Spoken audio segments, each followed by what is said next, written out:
Okay. She's here. Let's go. Oh, that wire is still there. All right. Okay.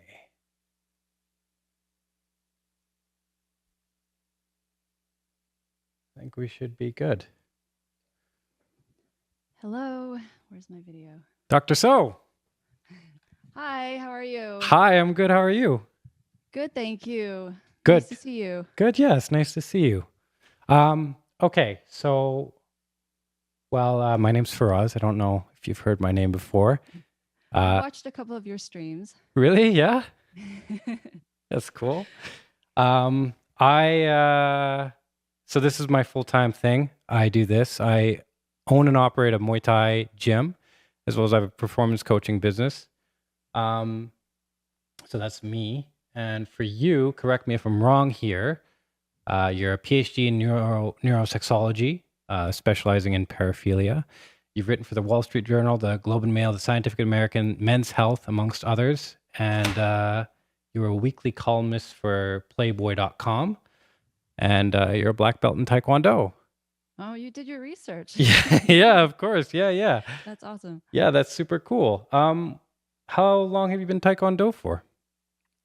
Oh, that was when I was a kid. I was really young when I started. And then I haven't actually trained in many years. I keep wanting to go back. I've actually been wanting to do either Muay Thai or maybe a different martial art, try something different. I did want to do kickboxing for a while. Yeah. But yeah, we'll see. It's just a time thing. I keep making excuses. I really should find the time to do it because I do miss it a lot. It's good exercise. It's good. It's good for you also with your discipline. I don't know if you find the same, but I found in terms of setting goals and things like that, it's been really helpful for me just in terms of taking that training and applying it in your everyday life. Oh, of course. Yeah. And so I know you're a big fan of mixed martial arts, or at least I believe you are.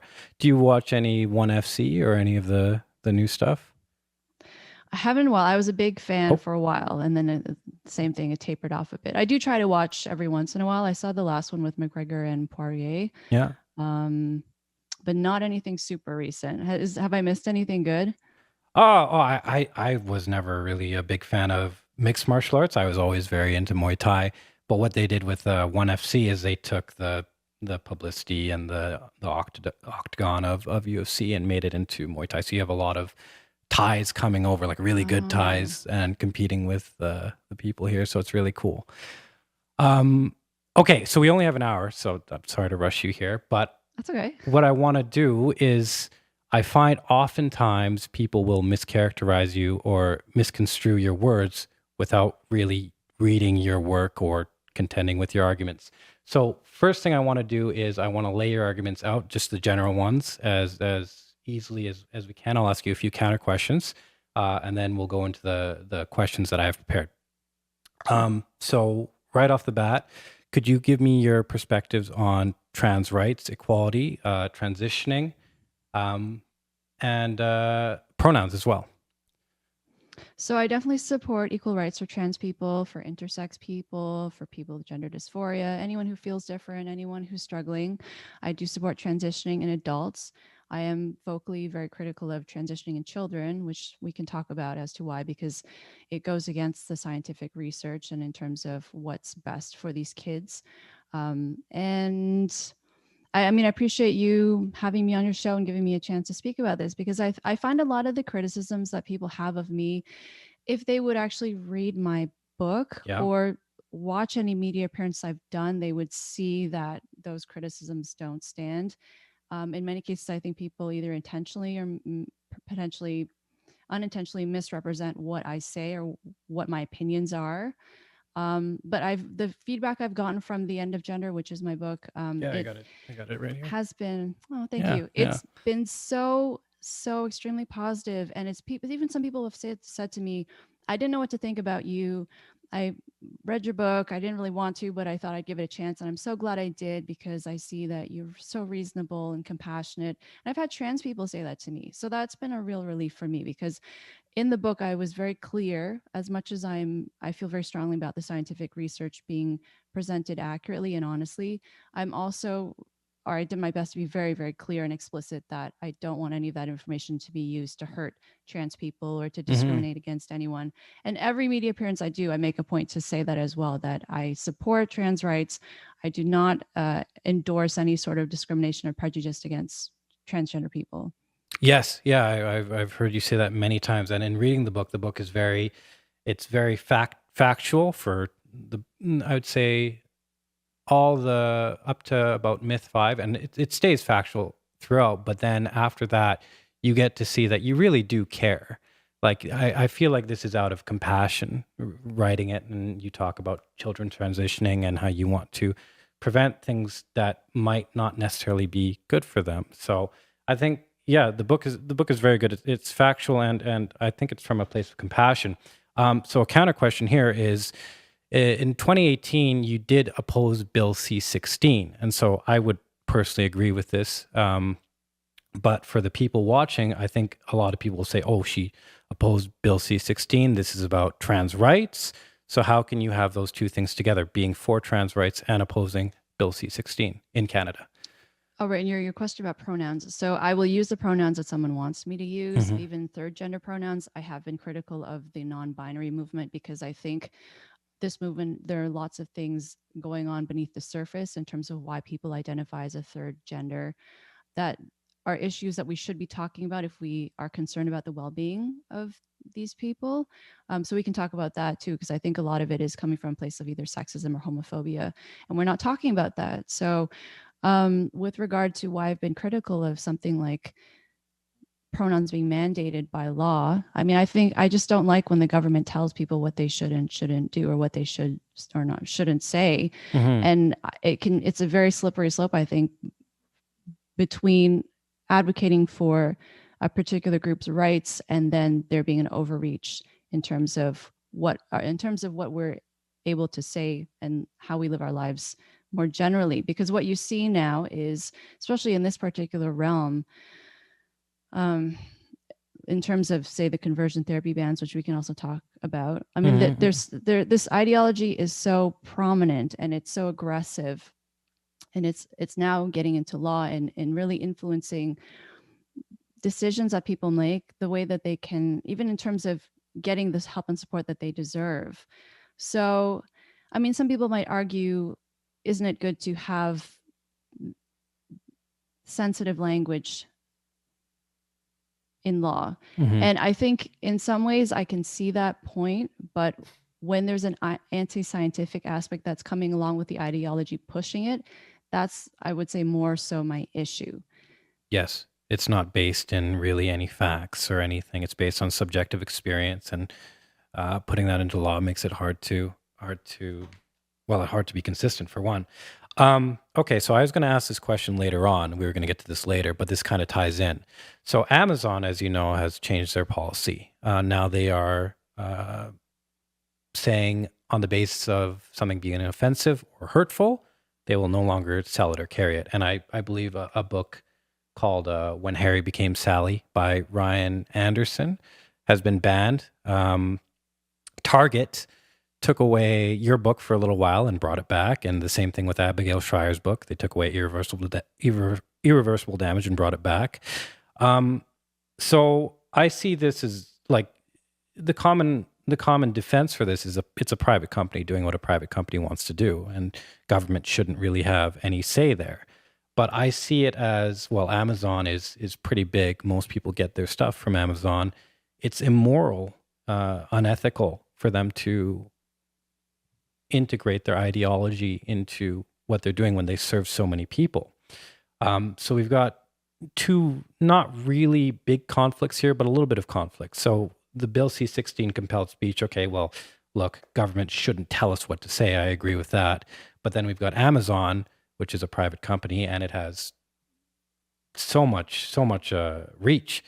And it's almost like, okay, well, the position I would feel is, once a company gets to a certain size, then they should not be able to ban things on the basis of likes and dislikes or ideology or things of in that realm. Do you have any thoughts on that?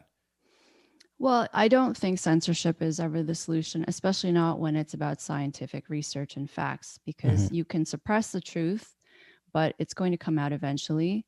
And in this case, especially when it comes to suppressing the truth about gender ideology, or what research actually says about, say, transitioning, especially for children, that's going to have effects on these individuals' lives. It's not going to ultimately be what's good for them.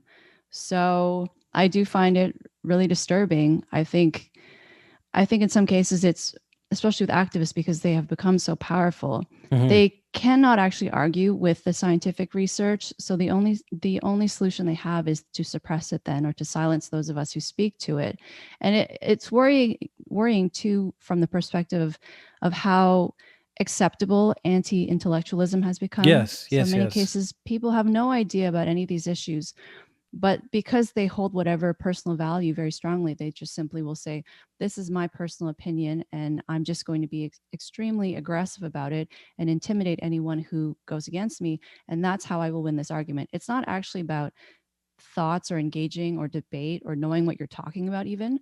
I'm willing to bet most people who have an issue, I mean, I don't want to speak for my colleagues and what's happened with their books, but I would say in my case, my sense is that the criticism I get is almost always personal attacks. It's not ever really about the science. And then you have some people who will send various blogs or I would say activist scientists work in terms of research that shows whatever point they're trying to make.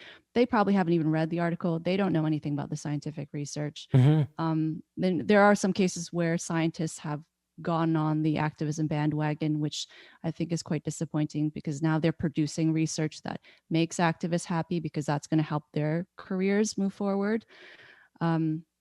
But my sense is in a lot of cases, it's people who really don't have any respect for science or the scientific method. They think that science is biased or it's inherently hateful or oppressive. So they simply say we have to do away with this entire discipline. I'm not sure what they think is going to replace it, because there's nothing else that's adequately going to help us understand the world in the way that science does.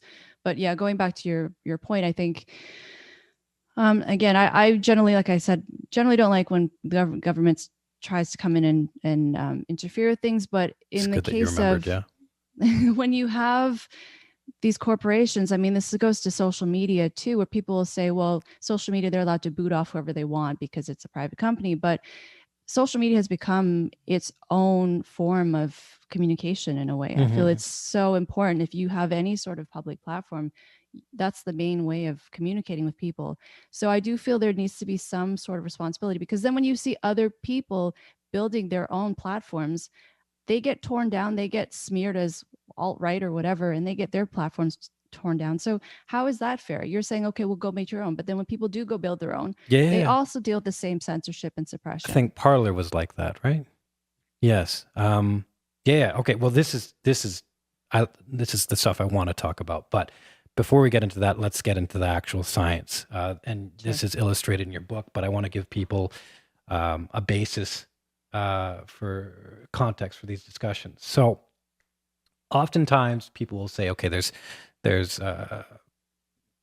biological sex is a spectrum, gender is a spectrum, things like these, and I don't know why, but the first time I've seen this is in your book, where you say sex is defined by gametes. And often people will represent or refer to chromosomes or genitalia or other things, but they will never refer to gametes. And so I want to know why exactly, as a PhD in sexology, as neurosexology, you're an expert here. Why do we use gametes instead of something else? So yeah, gametes are mature reproductive cells, so sperm and eggs. And it's the most simple, straightforward way to define it, because across species, that's the simplest way to define it. You don't have to look at chromosomes. You don't have to, it's usually very clear, because female gametes tend to be large and immobile. Male gametes tend to be small and motile, so they move around. And I mean, again, science is about what is the most parsimonious explanation. So the simplest, most straightforward thing. I think a lot of the confusion is also that you have so-called experts who will say that it's based in chromosomes or hormonal profiles, or now they're saying that it's socially constructed, which I find very interesting, because I think, well, how is that physically possible? But Yeah, something like that should not be contentious. Now, not to even talk about biology or biological sex, that's considered hateful. I generally try not to talk too much about, I won't refer to a trans woman, say, as a quote unquote biological male. I think that that's not necessary in this conversation. I will refer to biology, or I'll refer to male puberty, but I try to word it in a way that's not referring to some. I try to be respectful of someone's gender identity, because I think that is important. But I also don't think people should be forbidden from referencing that. I have a whole chapter in the book that talks about the fact that in some ways trans women are different from women who are born women, and I think we can talk about those differences in a very nuanced way, because they do have implications for policy. Yes. Okay. So before we jump into gender, I want to just ask a quick clarifying question.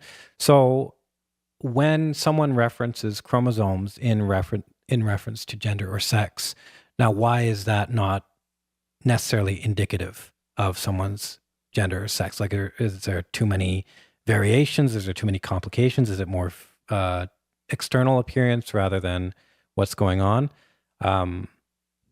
Is there a solid reason, or just something easy to say, where we can say, okay, instead of chromosomes, we use gametes, and we use gametes for this reason? Well, I think with gender, because gender identity, so I guess I'll define, so biological sex, as I mentioned, as you said, also gametes. Gender is how we feel in relation to our biological sex. So for the vast majority of us, our gender identity is the same as our sex. For trans people, their gender identity is opposite to their biological sex. Although the term transgender is now expanding to incorporate people who identify as a third gender.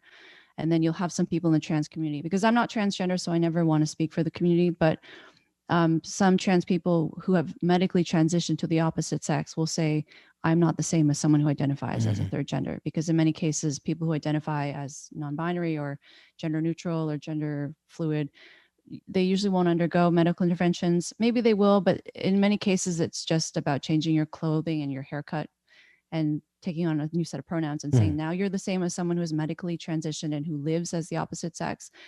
I don't think that's an adequate comparison. So, yeah, with say something like chromosomes, because you can have someone who is, say, has female chromosomes, but identifies as male, or maybe in the case of someone who's intersex, they may have a mix of male and female attributes, but identify. So in the case of, say, girls with a genetic condition called congenital adrenal hyperplasia, they have two X chromosomes, but they will be slightly masculinized in the womb. So in some cases, their genitalia may be quite virilized.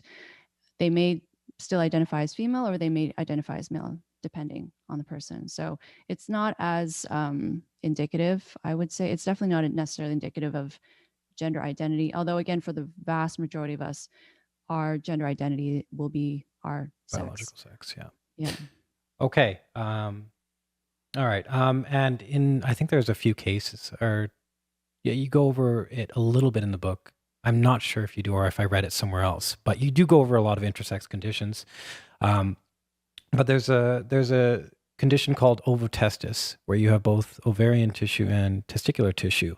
But I believe you say that even then, you generally, I think there's one case where someone had both gametes, but they weren't functioning at the same time.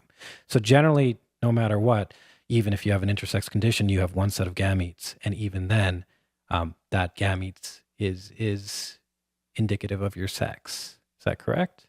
Yes. And with ovotestes, it's such a statistically rare phenomenon. I can't remember off the top of my head the percentage. It's in my book. It's tiny. Yeah. And I went digging and digging and digging, trying to find cases to disprove myself, because I wanted to make sure I was accurate about this. And quite literally, there was one case study of an individual who identified as male, who produced both, but it was only one at a time. So I believe he produced eggs first and then sperm. So people will often point to this condition, or they'll point to intersex people more broadly and use them, try to prop them up as an example for their belief that sex is a spectrum or gender is a spectrum. But most intersex people, from what I've read, and many have reached out to me to agree with and say they agree with me, they would prefer to live as either male or female. They don't want to be somewhere in between, and they don't want sex or gender to be collapsed into a spectrum. And they actually don't appreciate activists and their allies, many of whom are not intersex themselves, saying that the intersex community wants certain things that it's not asking for. Okay. Yes. So we'll go back to the gender question after this, but while we're here, you talk in your book about the guevedoces, and it's a little excerpt, and I found it super interesting. One, could you talk a little bit about them? And two, one thing I want to know is how are they treated culturally? Because it seems like a fairly different condition to have. Yeah, it's a very, I think, quite fascinating condition. So this is a very small population in the Dominican Republic. So guevedoces translates to penis at 12, and that will make more sense in a second. So these are children who are, when they are born, they appear female, but they have testes and they have XY chromosomes, but they externally look female. And then it's not until puberty that they turn into boys. So this is because they have a condition called 5-alpha reductase deficiency. And so 5-alpha reductase is an enzyme that turns testosterone into dihydrotestosterone. So this is basically what masculinizes an unborn child. So they do not have the enzyme that allows their body to respond to testosterone. So that's why they will have the internal organs of being male, but on the outside they look female. And then it's not till puberty they'll get this second surge of testosterone that their body now can respond to. So that's why they become male at puberty. And so, quickly here, yes, you say they present female. So does that mean they don't have male genitalia, or is it like how does that work when they're prepubescent? Well, right, because male and female genitalia is not actually, I mean, they start from the same place. And so they will have a vulva, but that'll change. develop, yes. Oh, wow. Okay. Yeah. So in terms of, so activists will point to them and say, oh, that this is a sign that gender is a spectrum or whatever other nonsense they want to say. But I mean, this is so statistically rare. It's like anything else where I feel activists will grasp at anything they can cling on to. Anything they can, any case studies to try and justify their predetermined outcome.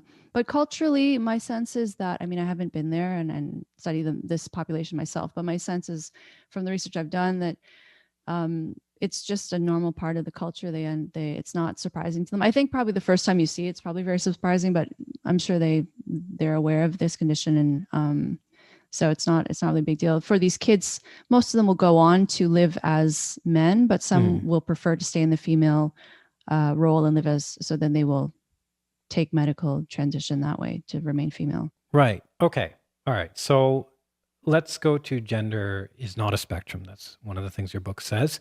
And you said this earlier, gender is also not a social construct. And that, of course, is due to prenatal testosterone in the womb, which is usually from the testes, but in certain cases, intersex conditions like the female congenital aplasia. Did I say that right? Congenital adrenal hyperplasia. Congenital adrenal hyperplasia. Okay. The testosterone is from the mother. And so that's what masculinizes the brain. And the masculinization of the brain determines whether you like things or people more. And you said in a few animal studies that the more testosterone you have prenatally, the more likely you are to be attracted to the opposite sex. So this does do something. Like, there are scientific studies for this, and determining the things you like or are more likely to like is, of course, involved in gender expression. That's why it's not, or at least you can say it can't be completely a social construct. The question here is more so with non-binary, because I think what happens is I think people misinterpret the terminology. So I have a few genders here. If you could tell me a little bit about them, and I'll ask the second part of my question. So we have, under the non-binary umbrella, bigender, trigender, pangender, gender-free, aliagender, demi-boy, demi-girl, masculine of center, girl flux, and paragirl. And these are, of course, excluding the more ridiculous ones like puzzle gender, because I want to have a better concrete argument. Yeah. So just going back to your earlier point, one thing I did want to note is so sexual orientation is influenced by hormones, and so at higher levels of exposure to testosterone is associated with sexual interest in women. So this is whether someone's male or female. So, okay. Oh, okay. That's so interesting. for lesbian women and bisexual women, it's believed that on average, or not believed, it's been shown on average, likely exposed to higher levels of testosterone. So not the opposite sex, just women. Yeah. Yes. Yeah. Yes. Because most straight men would be exposed to higher levels of testosterone. And then your question about those labels. So, I mean, non-binary labels basically mean that someone identifies to some extent either not fully male or not fully female, or a combination of both or neither. Mm-hmm. So yeah, there's a huge long list as you listed in my book. And sorry, I forget the second part of your question was. So I haven't asked it yet, but those are all genders that they identify as. And so I think what it is most of the genders that are listed are I'm male, but I identify less as a male and more of a female, or varying levels of male and female. And it's just ways to define that. So demi-boys, I was originally a boy and I identify still as that, but as another gender as well. My question or clarification I'm looking for is this all seems to be still within a binary. So there's still male and female. There's no third set of traits. And I think this is what people misunderstand and often will mischaracterize you for as well, saying, okay, well, look, it is a spectrum because you can be male, you can be female, you can be somewhere in between.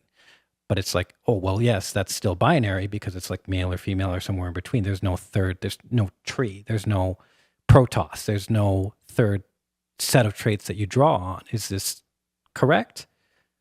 Yeah, and because the vast majority of us will identify as either male or female, it's not like we are randomly distributed across this so-called spectrum with equal probability of someone identifying at any point along the way. Most people, it's going to be one or the other. Mm-hmm. And then you have this new trend of people saying that they are somewhere in between. But again, it's still based on this binary paradigm. Yeah. So my sense is a lot of the reason why people identify this way is really just a signal that they're progressive or they're trying to fit in, which I think is actually quite disrespectful to trans people because they want to be a part of this movement for trans rights and they want to be a part of the community. So they're basically self-identifying their way into the community. Mm-hmm. And people who decide to transition medically, who struggle with gender dysphoria. I mean, this is a serious medical condition that it can be debilitating for some people. And I think it's quite disrespectful that because you want to get more points in the identity politics scale, that you're just going to call yourself something different and say you're the same as this community. Yes, and so this is interesting. I saw this in an interview with Abigail Schreier. I think it was I think it was with Jordan Peterson actually. But she said that that often there are women or young women, because her book is more about women transitioning, and they are looking for a victim label. So they will call themselves non-binary. And so there's obviously a lot to that, and I'm not diminishing them for that at all. But why is it, and then we'll go back to the original question, why is it that people are looking for a victim label nowadays? Like it is ideal to be a victim. You seek it out, or some people seek it out at least. And I think it's rewarded. It's given positive reinforcement. Why? Like how has that happened? Because it used to be like, oh, we look up to heroes. So you're strong, or you're competent, or like you can do this, or you can do that. And it's like you want to be that. And now it seems like, oh no, you want to be hurt. Like you want to be. There's cause for you need to be looked after. Because people aren't rewarded for being competent nowadays. Mm-hmm. I mean, and I think people's voices are lifted up when they're complaining about how unfair the world is. I mean, maybe that's a little bit dramatic of me to say that, but I do see this trend where based on someone's identity labels and how many different boxes they tick, they're given more weight to what they're saying and the importance of their words. And especially if they're part of a marginalized community, for some reason, that means that they should be given more weight. So I think discrimination obviously does exist, and we should be empathic to people who experience it and be willing to consider perspectives that maybe we wouldn't have considered, based on if someone is of a different sex or race than you, say. But I don't think that should be the sole basis in terms of who gets a voice and who should be listened to and who should be taken seriously or believed.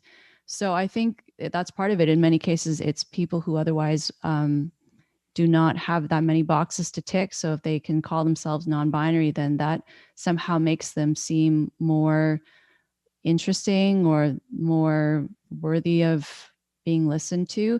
In a lot of cases, they are gender nonconforming lesbians. I mean, that's my sense. In terms of, say, detransitioners who either identify as, so they're born female, identify as male or a third gender, then go back to living as female. Many of them say that that was just that was them struggling with the fact that they're lesbian and trying to make sense of that, and also not wanting to live with homophobia, unfortunately, because in society, I do think that that discrimination still exists.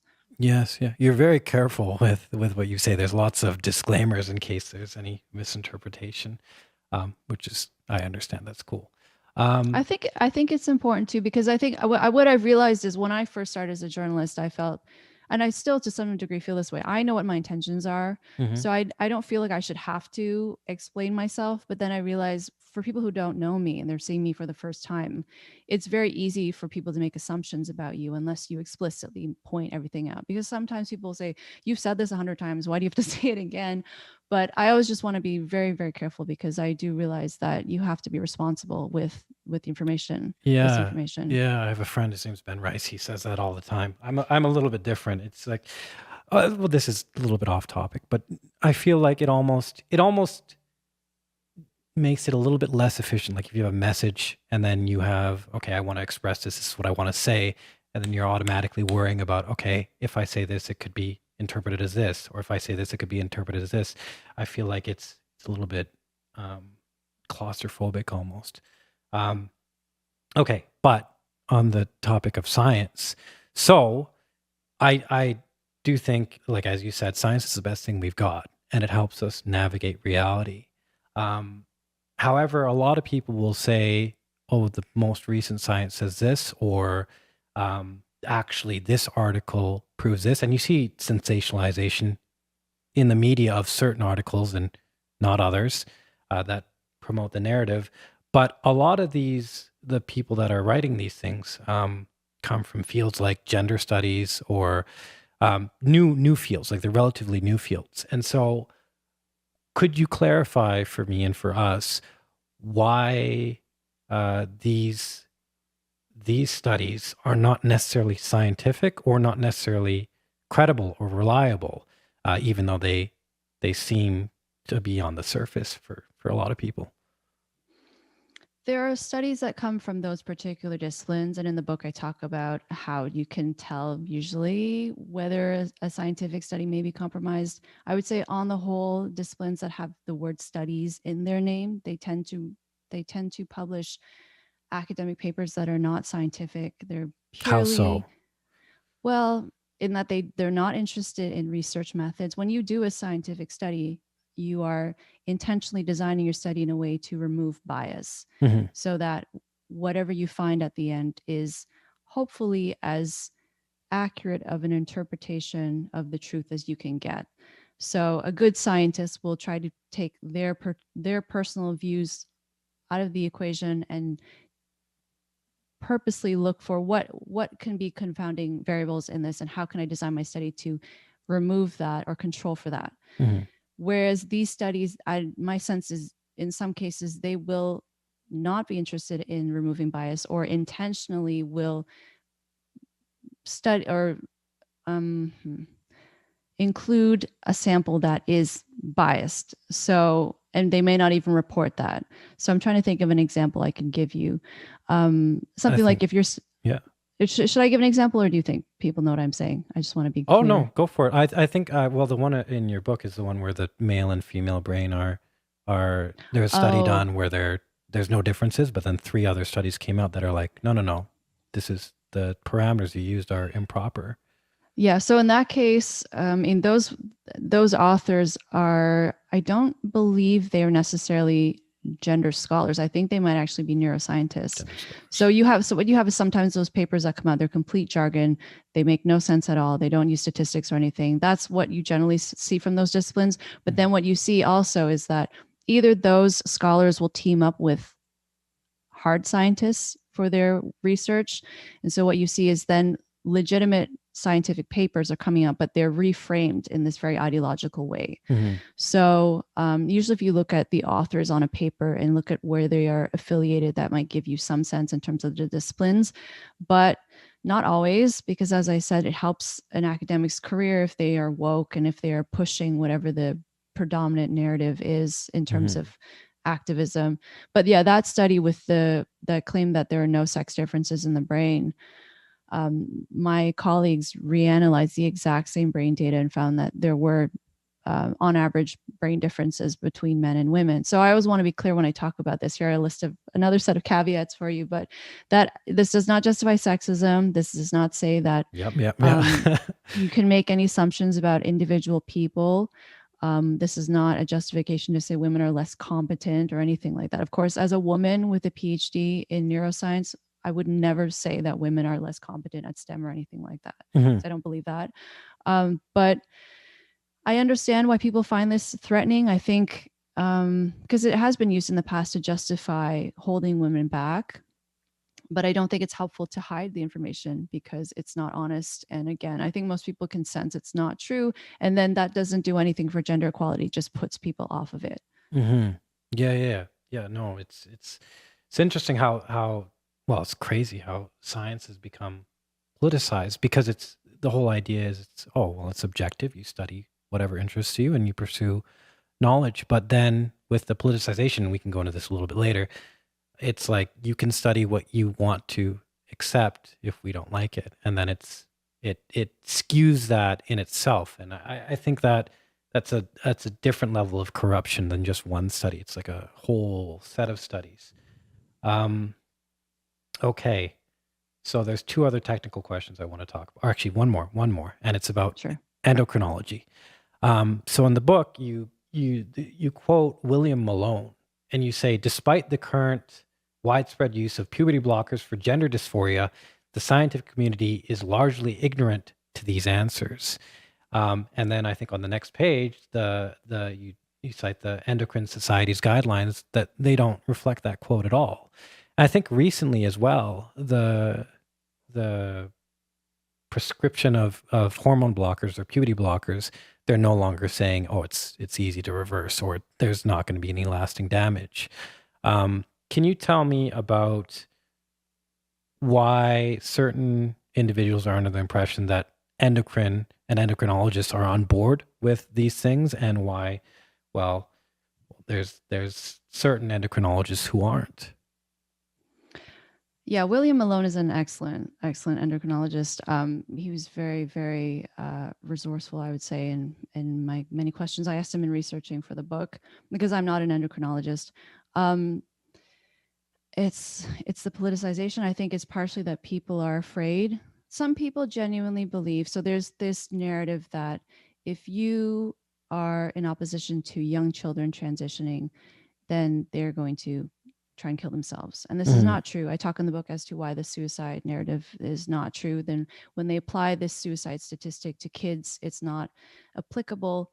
And so all of the research, I'll talk about why it's not appropriate for young kids to transition, because all of the research shows that the majority of kids who are gender dysphoric, who feel like they are more like the opposite sex than their birth sex, when they reach puberty, they're more likely to grow comfortable in their body. They're more likely to grow up to be gay in adulthood and not be transgender. So people will say that this is a myth. It's called desistance. They'll say that desistance is a myth. It's not a myth, but it's become so politicized that, I mean, there's a consensus in the field. We all know this is true, but people are just terrified to say it because you face really horrible backlash. I mean, people say all kinds of horrible things about me because I speak about this. And so I think that's part of it. I think also professional organizations have been promoting this misinformation. So the public genuinely believes that early transitioning is what's best for these kids. So if you are in opposition to that, you must be a hateful bigot, because why would you not want the best outcome for these children? And I say in the book, I used to believe this as well until I did read the papers myself and talked to my colleagues and realized that there's a lot of information that's missing here, or that the public is not being told. So I mean, the truth, as I said, the truth is going to come out. I'm really concerned for these kids, because what's going to happen to them in 10 years when they start changing their minds is going to be really sad. Yes. Okay. And so I think you said on a recent interview that you predict within about 5 to 7 years, give or take, that we're going to see a large influx of lawsuits, and children saying, "Hey, why didn't the adults caution me or warn me that this was, not as simple or straightforward or reversible as I thought?" And with that, we might see the end of this conversation in terms of it being, it being controversial. It'll just be like simply, okay, well, look, there's a mistake, there's shame in with that. History will look back and say, well, we shouldn't have experimented on children. And that will be the end of it. So this is a little bit more of a complex question, and I'll try and lay the groundwork before I go. But I'm a little bit worried here, because Douglas Murray has said, I think in his book and a few interviews, that he regards these conversations as the end of empire conversations. When you start discussing sexual fluidity and hermaphrodism, in the Greek and Roman empires, that's when they came to an end. And so I've tried to figure this out, why, and I'll run you through a theory or a model. So if we look at society and we say, okay, it's a living, functioning thing, and we give it an immune system, and I think the immune system is strong minds, competent, you're able to contend with things, you're in the pursuit of your best interest, and as a side effect, the best interest of those around you.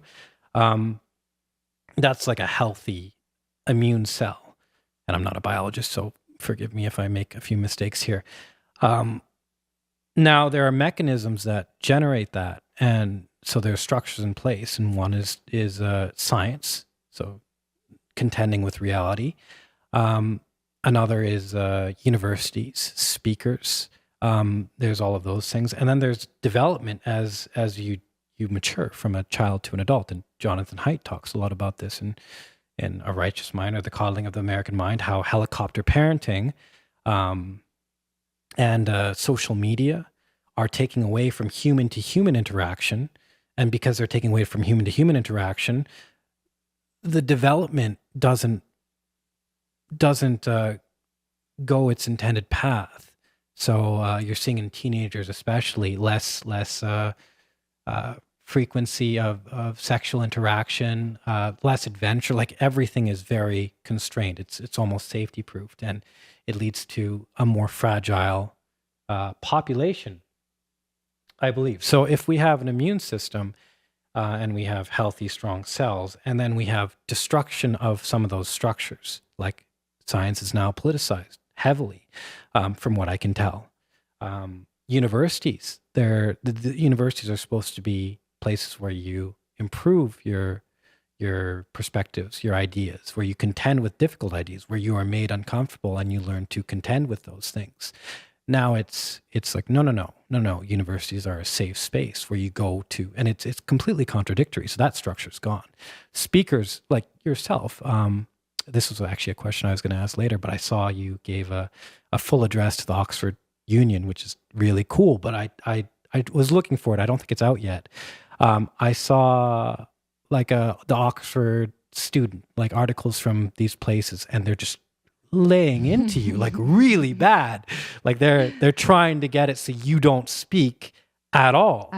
Did you see the one where I was quoted a quote unquote noted transphobe? And I thought, well, yeah, I guess it's better to be noted than not noted. Yeah, I guess. Yeah, a significant transphobe. But yeah, it's like, okay, so you have destructions of these structures that keep the immune system healthy. And so what I see is with the immune system, there are viruses, there are pathogens that we generally stave off. And it's interesting because in the past we would say, okay, like, look, for example, I think it's clear, I think we can say this, like, I'm almost afraid to say this because I don't want it to seem hateful or offensive, but there are differences between men and women. Like, there are. And while you can refer to someone as a man or a woman and be respectful and stuff like that, there's also medical implications. There's all sorts of different things that come from your biological sex. And just saying biological sex doesn't exist, I think is very wrong and it's ridiculous. So in the past, I think the immune system, the populace as a whole would say, hey, that idea is ridiculous. We're not going to take it in. And if we don't take it in, it's not going to infect us and we're not going to propagate it through the rest of the system. So what I see now is that the immune system has weakened. And so we get these ideas and we're taking them in, and the ideas are pathological. So they will take an individual and they will spread to other individuals. And the idea will be, it will not benefit the individuals or the society as a whole. It will be damaging. That's why I would regard it as a virus. So what I see happening is after the five years or so that you predict with the lawsuits, and this all becomes a thing of like, okay, well, that was a mess. I think the immune system is still going to be weakened. I think that's going to be something that is a consequence of that. It's more of a hidden consequence. And so the next thing that comes along that is contentious and hard to decipher because it's based in subjective feeling or something like that, I think it will just potentially level everything even further. And you see it with certain other activist movements. Certain components of those movements are just ridiculous. Not all of them, of course. And so I think that's why Douglas Murray would regard these as end of empire conversations. So with that, my question is, how do we restore these structures that are so important, like science? How do we make it, how do we depoliticize it? Because that's something I actually have no idea how to even contend with. Or universities, how do we make it? Because there's so many people, and people are so fixated on surface level information. Like, they don't really go deeper. Like, they see your book, they judge it. You judge a book by its cover, which you're not supposed to do. Yeah. You know, it's a problem I see. And so I wanted to know, what do you think we could do about that? Yeah, so I guess I'll start by saying that the talk I gave at the Oxford Union, so that I don't believe it's out yet, but it will be coming out. I'm so grateful to the president, James Price. I believe he's since finished his tenure, but he was amazing. He could have easily canceled the talk. He didn't. He stood up for me. I will always be grateful for that. And the feedback I got was so, again, overwhelmingly people saying, you are so reasonable. I don't understand why they say you're controversial. Your book is controversial. And he did ask me some very tough questions, but I like that because I'm happy to be challenged. I think that's the only way that you know as a person that you know what you're talking about. And it shows other people also that you know what you're talking about. So when people are not willing to engage or debate or be challenged or even have a conversation, that to me is suspect, because I do notice this, like you're saying, in university now, it doesn't seem to be about the reason you go to university, presumably, is to learn. It's not to have a good time and not grow from the experience. And I think that's a real shame if people think that they're going to university just to be fed thoughts that sound nice and to feel good about it. I mean, you need to be able to develop your critical thinking skills, especially if you continue on and if you do want to, say, become a researcher or a professor.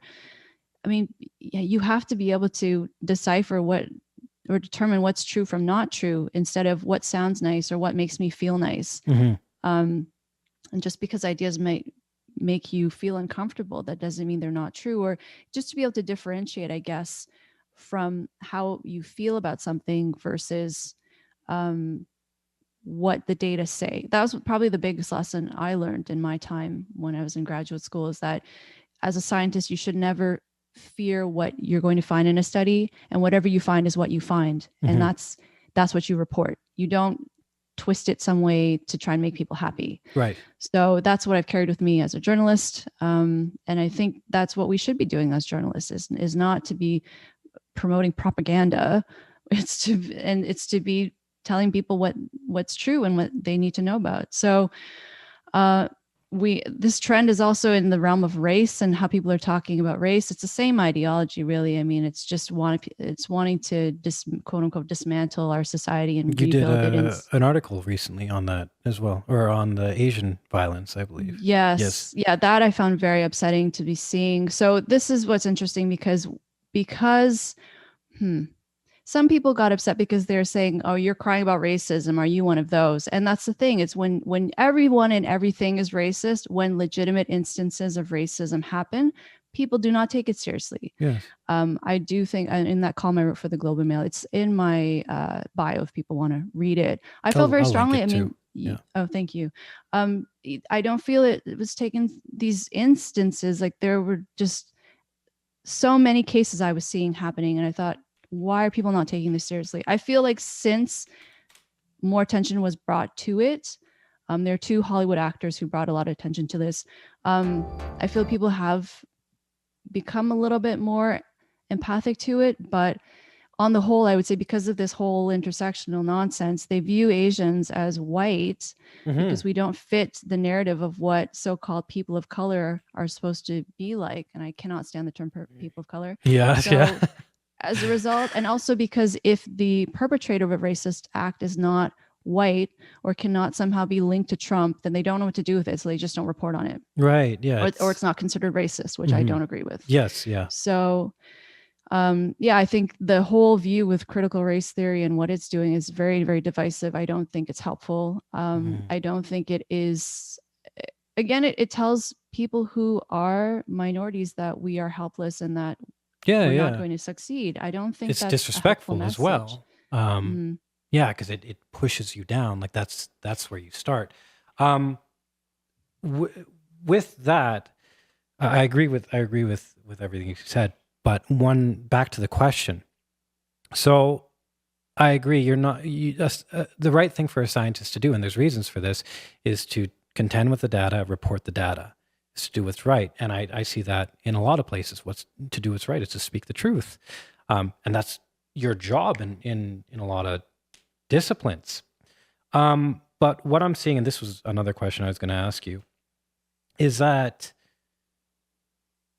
for example, in the scientific spirit, and we can. I want to touch on this specifically, but you are punished like Lisa Littman. She did a perfectly fine study. I read it, and you reference it. A lot of people reference it. It's fine, but it was taken down, put up for review, brought back, and I don't know if it was taken down again. But she's heavily criticized for her study, and it was on desistance, which is one of the taboo topics. And other people, like in the medical field, you say, okay, well, look. Ethical medical practitioners are just not going to deal with gender dysphoric children anymore. And this is already happening. So people who are fine with prescribing them treatments that may not have good long-term effects, there's no consensus on this yet, will start to make up the majority of the field, because the medical practitioners that are saying, hey, I cannot do this and I don't want to lose my license, are just leaving. And the same thing is happening in science as well. You'll get, well, I would assume you're going to get people that are talking about things that fit the narrative, and less people that talk about things that don't fit the narrative. And it's because it's so dissuaded. Whereas the other is so, it's given positive affirmation. And so I also see this in social media. I see this everywhere, social media, especially because I'm on Twitch. So it's a heavy integrated thing. You can't really get away from it. Even Twitch itself has a lot of social media components, but there's performative behavior, and you see this, and it's like I get a disgust response when I see it. I have a heavy response to it. I don't like it. The virtue signaling, or the they do the little clap emoji. There are more than two genders, something like that, something catchy. Like and that makes it more true. Yes, yeah. And then there's just so many comments and so many likes, and it's like, hey, okay, there's a ton of people on Twitch that are trying to succeed. 99% of people on Twitch do not succeed. And when I got partnered 4 years ago, I think there's 1.7 million broadcasters, which of course has gone way up from there. So it's a very competitive thing. And so people are always trying to figure out how to get up, one up. And combine that with social media and you see, okay, look, if you want a few more viewers, you be a victim or you complain about something. And Facebook did studies on this, how outrage generates more engagement than puppies. There's so much of this and it's rewarded. So that is what I would say compliance. So if you're a person, you have three different things you can do when confronted so far in my head. You can comply, which I don't think is the right thing, but it will get you benefits in the short term. I think in the long term, you'll die inside, maybe, hopefully. Well, not hopefully, but you know, the second thing is you can disagree. And there are people who are better at disagreeing than others. You require a certain level of articulation and literacy, and you have to understand what you're talking about in order to contend with another person in their argument, as well as a certain amount of emotional resilience, I would say, because there's going to be a lot of people coming at you if you disagree. If you disagree, however, for some people it's okay, but for other people it will result in firing or just really bad consequences at seemingly very little good. And so the third way of approaching these discussions is something I see very commonly is people just say, I'm going to disengage. It's not my issue. I'm not going to touch it. There's nothing good that can come from touching it. So if I see something, I'm just going to walk the other way. And so part of me, I can understand that. And talking about these things, I can disagree with that, but I can also understand why you would want to disengage. Like, you don't want to have Twitter fights all the time. You don't want to, this even talking about these issues, the contention around it, there's generally no winning. It's a long endurance thing. My question would be here. One, I don't find compliance to be a good thing. I think it's the worst thing you can do. Two, disagreeing for some people, I think it's the right thing to do, but for a large majority, they're not equipped or capable in order to do it. Three, disengaging works to a point, but it's like I think Brett Weinstein said this. If you see something and you ignore it, you see a society and you go somewhere else, you do your own thing, that's fine. But you also lose the ability to influence a society as only you could, which I think is a cool thing. But the disengagement, it doesn't minimize the problem. The problem doesn't go away. In certain cases it does, but in cases like we're seeing here, it just gets bigger and bigger. And so you see in science, there will be more scientists, or at least I would assume there would be more scientists who are now going to follow the narrative in academia. Like, you left, you're no longer there, you're a journalist now. Medicine, there are going to be more practitioners up to a point where the lawsuits come that will be behaving in an unethical way from my perspective. Is there a fourth way to do something? So not compliance, not disengagement, not necessarily disagreement, let's say you're not equipped. Is there something that people can do just in the general population somewhere that isn't just ignoring the problem and hoping it'll go away?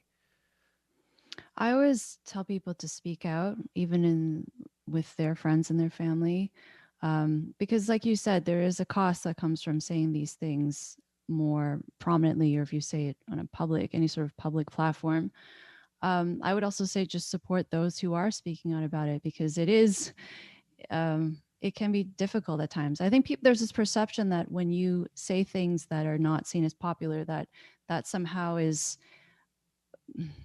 beneficial to you. It's more difficult than I think people realize. And so please support those of us, my colleagues, who are saying these things. Tell your friends and family about our work and try to spread word of it that way, because we do face deplatforming, we face being censored, we face all kinds of obstacles that we would not face if we were saying the quote unquote right thing. But I think also for many people, there just comes a point where enough is enough. And I do sense that as things progress and get continually worse, there comes a point where, because of their conscience, they feel like, okay, now is the time I do have to say something. But do you think science will go that way? No, I think what's going to happen is academia, because it's the entire system that's broken. It's not just particular individuals or particular disciplines. I think it's because this ideology has really taken over to such an extent, and because the students are being indoctrinated. It's not just one or two cohorts, like this is a continual thing. So I think it, like you said, all of the good people will either leave or be fired. And I mean, people, I don't know how people can say cancel culture doesn't exist, because it keeps happening, and it should not happen to scientists for doing ethical, unbiased work, but it does happen. So Like a good case of what does that it? would be Kenneth Zucker. That's who Yeah, everybody is afraid will happen to them, right? right, because he's the world expert on gender dysphoria in children. So Ken is a former colleague of mine, and I have written about him. And so in that case, what happened, they shuttered his clinic. This was 6 years ago.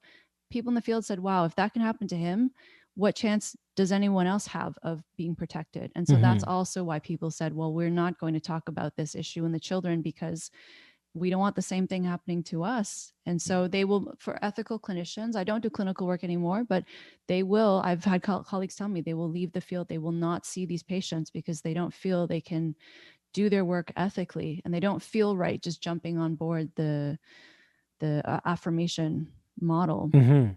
Okay, so then back to the science question. It doesn't look hopeful. Like you said, the whole system is gone. Do you think it's just going to get to a point where it collapses on itself, where it's just no longer a structure at all and you have to rebuild it from the ground up? Or do you think there's something we can do, like we can put in a check or some balance or something that will reestablish it to how it was before, where it was, okay, this is science, this is not, this is respected, this is why, and this is how you conduct science. Do you think that we can do that, or is it just going to be done? Well, it's gonna collapse on itself, because eventually these ideas people are going to figure out, because they're not based in anything real. It's going to fall apart. I think more people on the inside need to be willing to take a stand and be willing to either potentially lose their job for doing that. I mean, with James Price, like something like a situation like that, where they will say, no, I'm not going to back down. Yes. This is my decision. And when people do that, then what happens is the mob goes somewhere else. They say, okay, well, what can we do at this point? Right. Can I ask you questions about the Sure. Oxford Address? Yeah. So Sure. Yeah. you had a discussion with him, and then did you take questions from the audience? Yes. Yes. And so I think I read that he mediated with people and created a task force to really ask you difficult questions. And so one of the questions I wanted to ask overall, especially with the Oxford Union, is did you find anything that you really had to contend with that really challenged you? And I'm not necessarily going to say changed your viewpoint or anything like that, but maybe grew you a little bit or improved it or anything. Because most of the questions I see you answer are the same things over and over again, which is, I didn't want to re-ask those questions, but it's important to establish a basis. And they're answered in your book, and they're answered in literature, and they're answered in a lot of places. Did you find anything where you're like, wow, that was a really good question? One of the audience questions was, I guess, criticism or feedback that I have taken on board. So that could be something I'd speak more about. And I do try to make an effort to talk more about so with desistance, there is a small percentage of kids who will persist. So of those kids, I do think they deserve care, and they should be thought of as well, right? Because it's not the case that all of these kids desist, but at the same time, the vast majority of them do. So this narrative that transitioning in young children is good for them is still false. But I do try to keep in mind that there are some kids who will persist into puberty, who will benefit from treatment. So I always make a point to mention that as well. However, in this political climate where clinicians cannot do their jobs objectively, even for those kids, I am skeptical. Even in adults, so an adult who wants to transition, I do think there should still be an assessment process to determine whether that's actually going to help someone. Because what you don't want is for someone to choose to transition and not feel better after. Because sometimes their gender dysphoria is caused by other things, or there are other issues going on in their life, or there are other comorbid mental health conditions that need to be taken into account.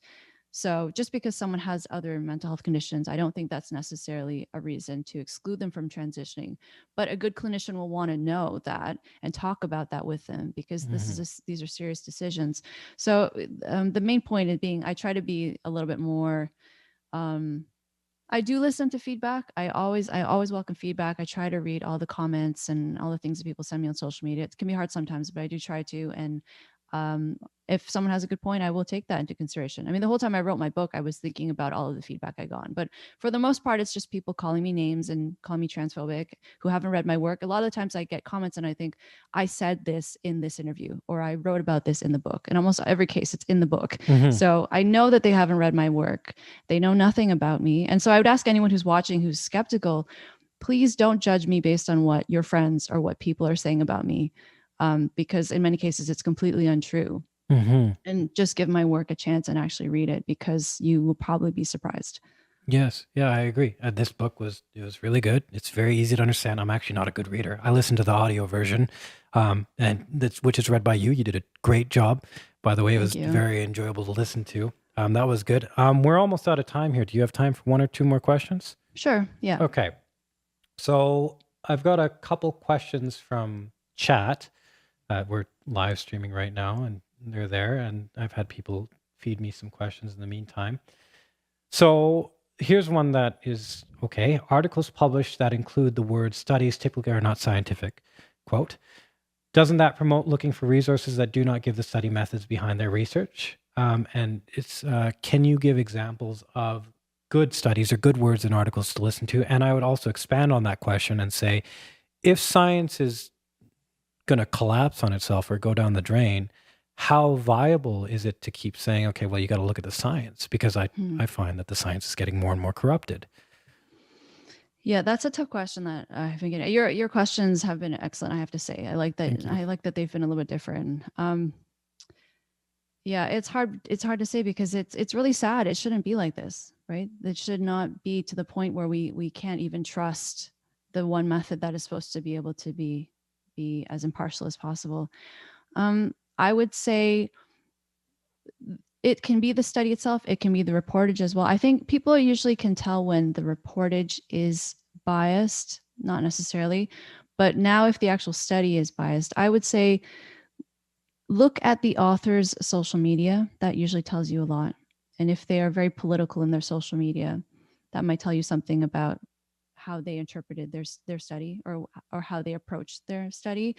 I mean, I would say the best solution is to read the study itself, but that's difficult because Yeah, some studies are very dense. Like, yeah. Paywall, yeah, they're also very dense, usually filled with jargon that can be difficult to understand unless you are in that field.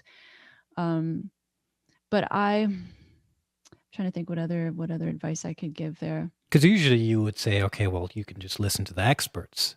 But nowadays it's like the experts are not necessarily celebrated, and the people who are more ridiculous, in my opinion, are listened to. Or the legitimate experts are cast aside as yeah. Being, I don't know, they attribute all kinds of negative motives to someone, or they will say they are operating outside of the bounds of their profession. Or I mean, it depends on the issue. I mean, I don't want to get to another topics, but even with COVID, something like COVID, if you look at how the narrative has changed so much, and some experts are being discredited when maybe there's some legitimacy to what they're saying, but just because they don't fit a particular narrative or what they want people to do more broadly, they discredit somebody. So yes, there are definitely some fringe crazy people saying all kinds of things that don't make sense and shouldn't be listened to. But just because you are saying something that is not in alignment with the mainstream narrative doesn't mean that you shouldn't be listened to. And I think it should be up to individual people to make that decision. I see a lot of people do this where they will compare anybody that disagrees with something that is just very disproven. Oftentimes the comparison is with flat Earth. It's like, okay, well, look, you believe this. Oh, you must believe the Earth is flat as well. And it's like, I think that's a pretty big jump there. Yeah. But I mean, going back to your question, that's the thing I would say. I mean, if it seems a bit off to people, try to, I mean, I'm sure your audience knows this already, but just try to get to the root of it as much as possible and see what potentially can be the ideology. I find if you're reading whether it's the main article or if it's reportage, there will be buzzwords that will pop out, and you'll see, like, if they talk about intersectionality, and I'll think, what does this have to do? This has nothing to do. This has no relevance at all to this study or the implications for people. That's a purely ideological perspective that has no base, that has no relevance to this. So then you right away know, okay, well, this is probably a little bit weird and should be a bit critical. So maybe a good study would be one that is more free of ideological terms. Not necessarily, but in general. Yeah, oh, definitely. Yeah, In I general, would say yeah. that. And I would say if you look up the authors, so again, it doesn't really say much in terms of where they're affiliated, in terms of their institution. But if you look them up and try to get a sense of you know what, look at their media interviews, that will tell you something as well. I mean, it's just crazy that people have to go to these lengths to fact check studies that should already be factual. But and I think they're it's usually also clues. There's a taking advantage aspect of it, because I think people like to be just not bothered by things like, oh, okay, there's that, I'll accept it. There's that, because there's so much going on all the time that it's like, I think with the whole net neutrality thing a long time ago, what was said was they wanted to pass a bill, so they buried it in boring documentation and jargon just so people wouldn't see it. And it's like, I think things like that do work. And it's very difficult because there's so much information, and it's like you have to accept certain things that other people accept just to function well so that you can focus on what you want to do. But nowadays, like that aspect of people is being used against them, where it's like, no, I'm going to say this, I'm going to say it confidently, and you're going to believe me, and that's going to propagate because, well, that's one of the things you do. 2 more questions. Sure.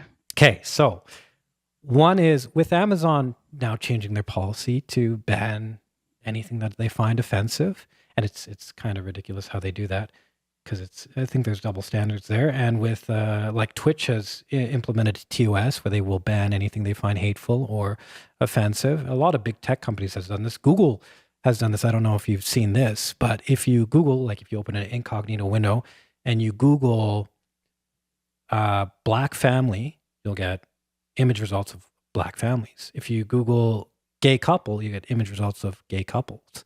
If you Google white family, I think the first 2 results are black families, and then a few white families here and there, and then a bunch of black families, or, non-white families. And it's the same thing with straight couple.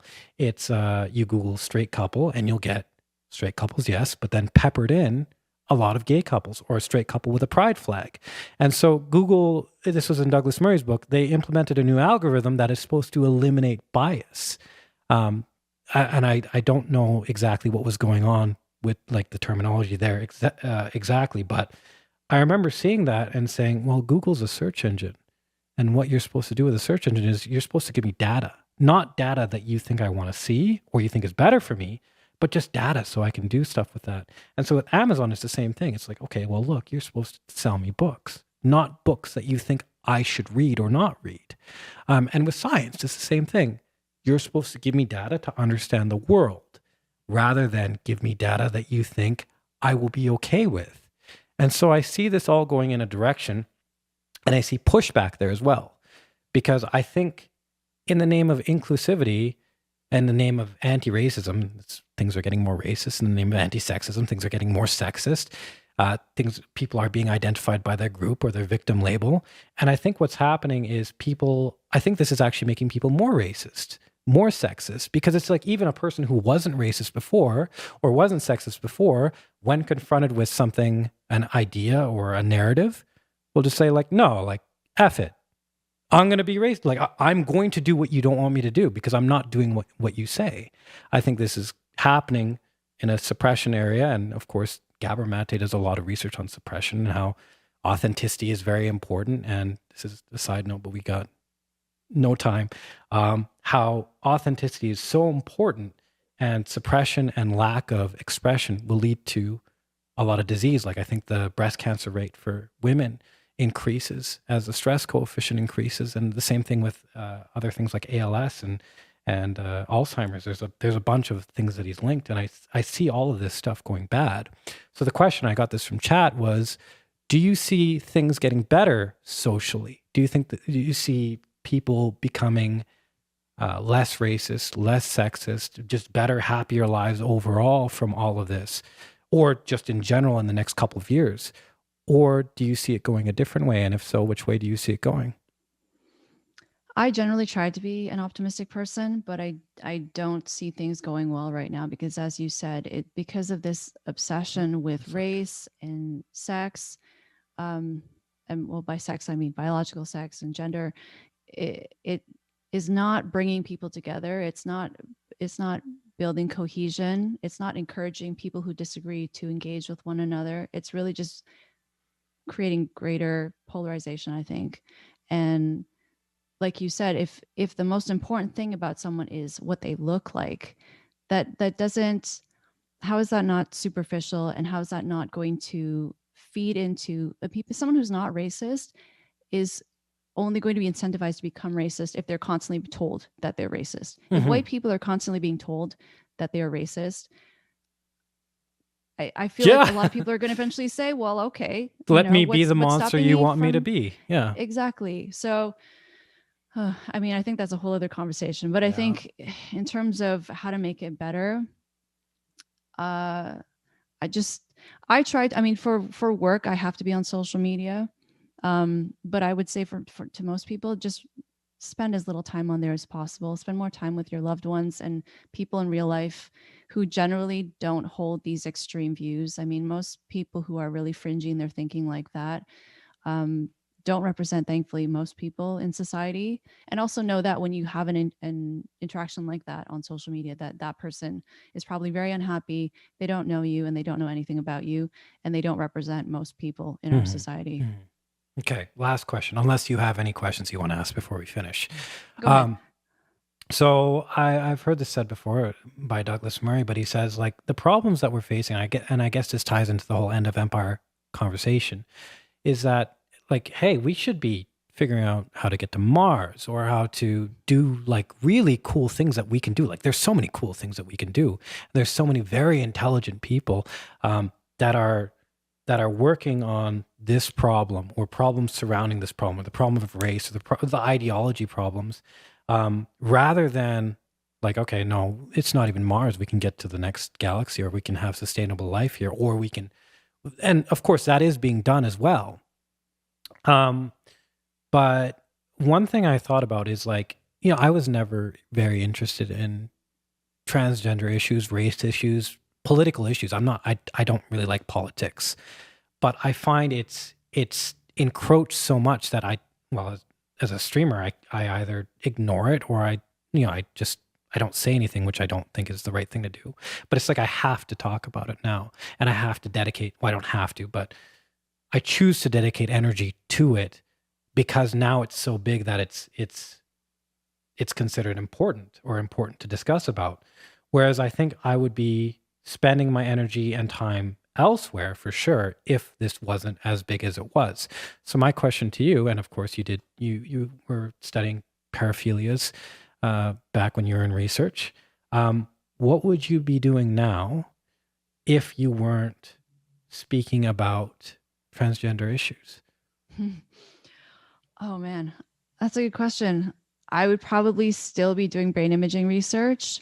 It's hard for me to really say because I would be in academia. If the climate were the same, I would probably have to leave ultimately. But I guess in an ideal, say, a fantasy land where none of this happened. Before and you none go of this on, why existed. is that you would have to leave? Well, because if it wasn't gender dysphoria in children, I'm sure there would be some other obstacle in terms of ideologically that I would say, I don't agree with this. Why do I need to lie about what I found? Or why do I have to hide what I found? Because it's so-called controversial. Because sex research in itself is already very, very seen as controversial it doesn't matter where you are on the political compass. Someone's probably gonna have an issue with you for some reason or another. If it's not the extreme left, it's going to be the extreme right, or it's going to be somebody somewhere. So, I mean, I find even as a journalist, I tend to get pushback from all over the place, which I think is a good sign because it shows that you're not biased.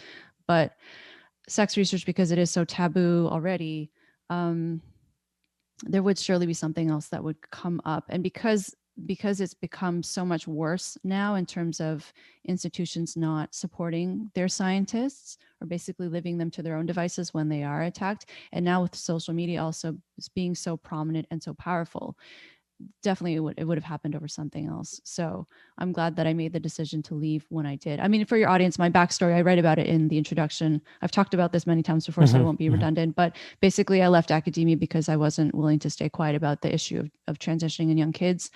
And I mean, I love brain imaging research. It was fantastic to have the opportunity to do that. We were very lucky that the lab I worked in, we had a $1.2 million grant to do that research. Yeah, so it's expensive, right? I feel very, very lucky. Yeah. Yeah. We have the technology to do amazing things, but instead what we see is people want to put out their own little ideas. So that's Okay. where we are. In relation to that, same question, I promise. So when I actually wanted to be a researcher when I was younger, and so I went through university, but I saw all these hoops that they had to jump through, and I maybe I was just exposed to the wrong ones, but I saw a lot of ones that were just absolutely miserable, but they really liked their research, and that's what kept them going. So in the current space, in the current atmosphere, do you have any advice for students who want to go into academia? Yeah, I love that because I remember when I was in grad school and I would always try to figure out get advice from people because it's very, very different from other people. I mean, just grad school alone is going to be very different from watching your peers who go on and get quote unquote normal jobs, and your life is going to be very different already from that perspective. So now with this political aspect, I would say seek out, I mean, depending on your program, you're probably going to have a primary advisor. So seek out advisors who are less ideological, and you can probably get a sense of that based on their publications, based on their reputation, other students in the lab, if you talk to them. I guess that's for graduate school, but if you're going to say an undergraduate program, I would say pick your professors in the same way in terms of your courses. In the event that that's not possible, just get through the course and do as best as you can. I hear all the time that students will do this where they will go in and they will literally just answer a test how they know the professor wants them to answer it, even though they know it doesn't make any sense and it's not true, which I say, I mean, good, they're brilliant to do that. It's just really unfortunate that that's what they have to do.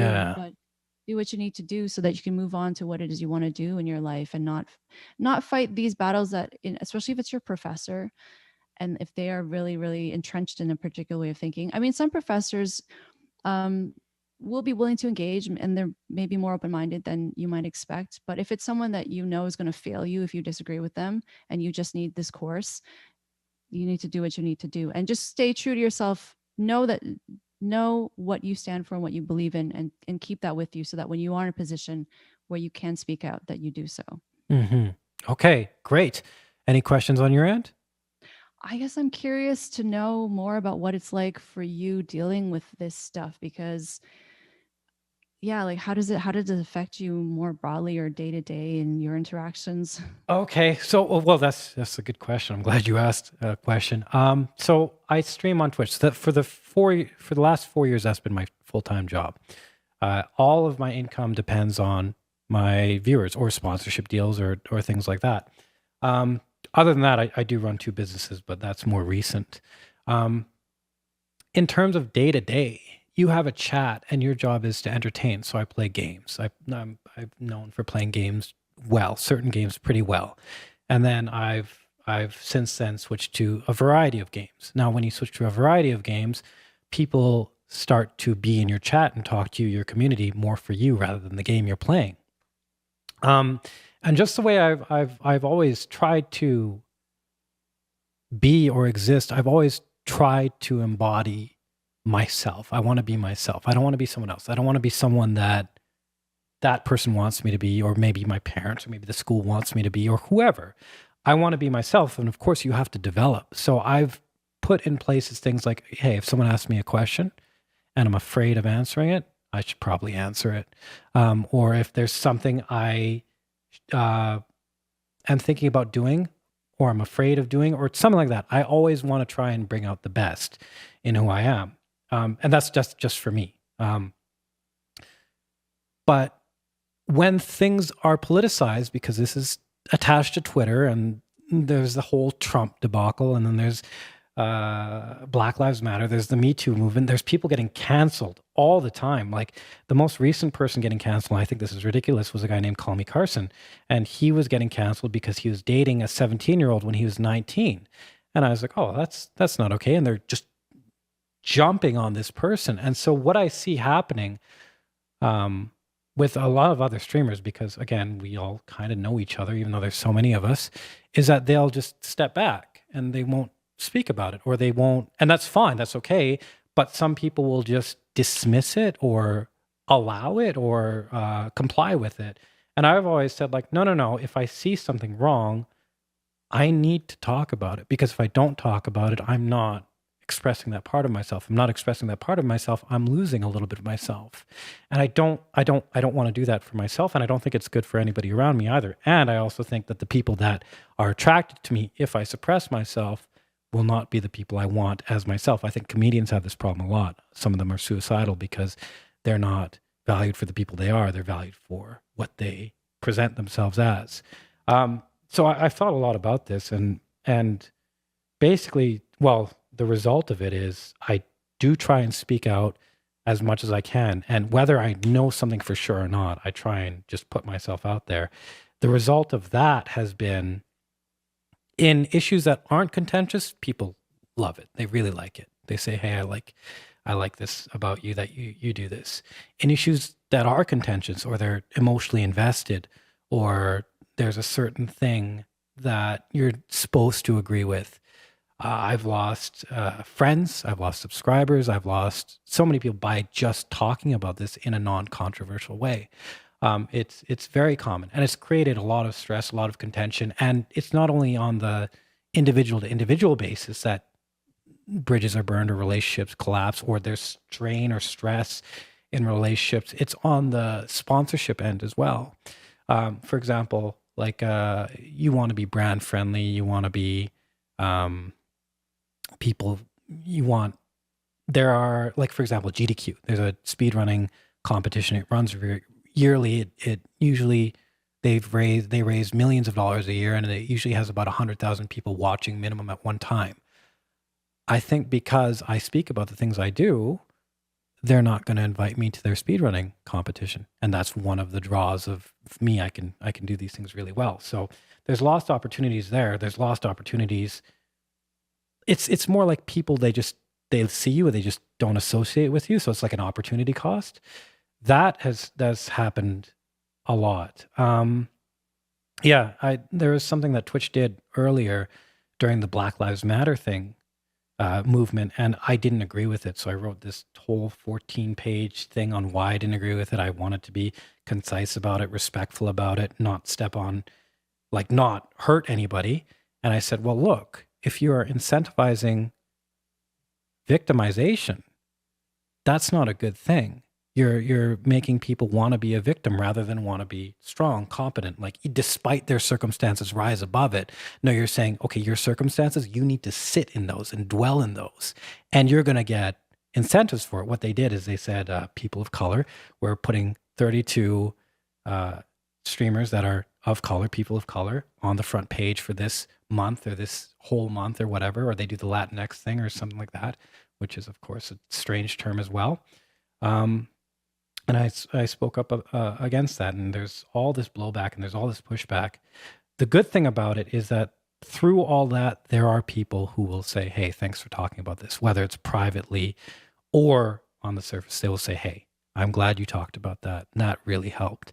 And I think that that little part is, in a way, the other part still sucks, in a way, worth all the stress and the like, God, why am I talking about this? I'm going to get thrashed for this kind of deal, you know? Sorry, long answer. I'm very long-winded. That's how I would explain how all of this has affected me. Yeah. Anything else? And I think it's also being able to sleep at night. Because if I were to stay quiet about these things, I would not be able to sleep at night. I think it's a personality thing, in that some of us just feel like we have to say what we believe and we don't feel okay with it. And I think for other people, maybe they would lose more sleep over saying those things, saying what they believe. So that's what I've noticed in terms of the conversations I've had with, say, my colleagues and those of us who keep doing this, even though it comes at a cost. I mean, at the end of the day, it's how you feel about yourself, and other people respect that. Especially, I think people who agree with you but are too afraid to say anything. I'm sure that they admire that. Yeah, when they see that. I would hope so. I've always like really thought there's a mechanism of admire that people have in them, and so when you're young, you admire heroes, and I think admire is, well, it's a way to push you or drive you in that direction. I admire that. I want to be like that. So there's lots of people I admire. You're one of the people I admire, and there's lots of heroes I admire as well. And so I say I have no business admiring them if I'm not going to try and embody the characteristics I admire. And I think that's actually something lost nowadays, because people are so fixated on how they feel rather than who they are. I had something else to say, but regardless of that, I really did enjoy talking to you. Thank you for coming on and talking to me.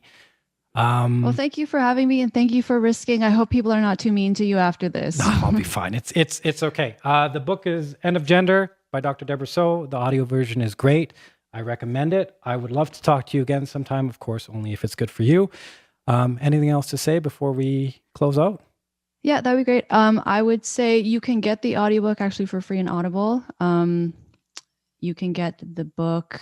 Well, we have the link up. So if you want to learn more about me, you can go to drdebrasoh.com. So Debra spelled Debra, and then Soh is Soh. I'm on Twitter and Instagram. I think you have. I have them up. I'll give them anyway. So Dr. Debra Soh, and for Twitter. Yeah. Yes. And then for Instagram is Dr. Debra W. Soh. And then I'm also launching something new this spring. So stay tuned for that. Can you tell us about that a little bit? It's going to be a project that's going to be political, and it's going to be about sex. So okay, a project. It's basically my two areas, my favorite areas of expertise. Right. Yeah, that's all I want to say for now. Okay. But I'm excited. I'll be announcing it on social media. Okay. All right. Cool. Well, thank you, Dr. Soh, for being on. It was great. Thank you. Yes. Thank you, everyone, for watching as well. I hope you have a wonderful day. You too. Take care. Okay. Bye-bye. Bye.